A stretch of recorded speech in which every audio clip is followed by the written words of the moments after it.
Well, he's our littlest survivor yet. Little does 2-month-old Grayson Allen of Nacogdoches know he is already proving that life has its challenges. At 16 weeks after conception, Grayson's parents found out their baby would have a major heart defect. But little did they know that at 6 days old, he would suffer cardiac arrest. Yet mom says it was through hope and prayer that God brought Grayson back into their lives moments later, proving that love really is power. I do want to warn you, some of these images we are going to show you might be seen as graphic. Here's tonight's survivor story.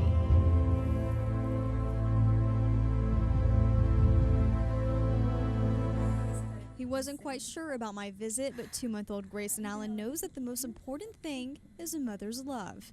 And it is that mother's love that kept him alive. I feel like we were somewhat prepared for it because of how early we found out, but I wasn't at all prepared for how emotional of a journey it would be, and just like emotionally, physically, and mentally exhausting. At 30 weeks pregnant, Courtney Allen found out her son was going to have a major heart defect. Honestly, I was just praying a lot, talking to my husband about it a lot, and trying to, make plans as to what we would do, in certain situations. But what they never planned for was that Grayson would die. Grayson Allen was born with a ventricular septal defect, which means he was born with a hole in his heart. And so at 6 days old, he had open heart surgery to repair the hole. Courtney, who is a nurse, says she knew he was going to be okay. But when she let go of her baby, that's when the fear set in. When you're put in to that situation as a parent, like, it feels like just all of your experience just kind of goes away. You're just a parent when that happens. A parent who wants the best for their child. And when she got the news Grayson did well, she was thrilled.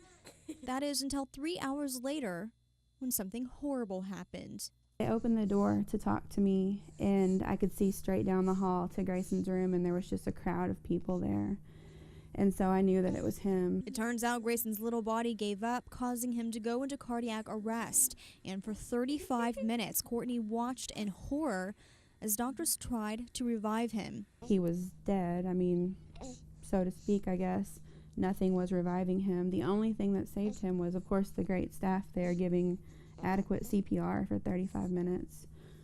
But also this life support machine called ECMO, which acts as his heart and lungs. He began to breathe again and finally got to go home. In Nacogdoches, Michelle Reed, KTRE, East Texas News 9. Grayson is doing wonderful, but will have to go back to the hospital to get a pulmonary artery band taken off of his heart this summer. Doctors will then put a patch on the hole in his heart, and Courtney says once that is over, Grayson should never have to have another surgery again. If you have a survivor story to share or know of someone who has overcome a life challenge, you can send me an email at mreed@ktre.com.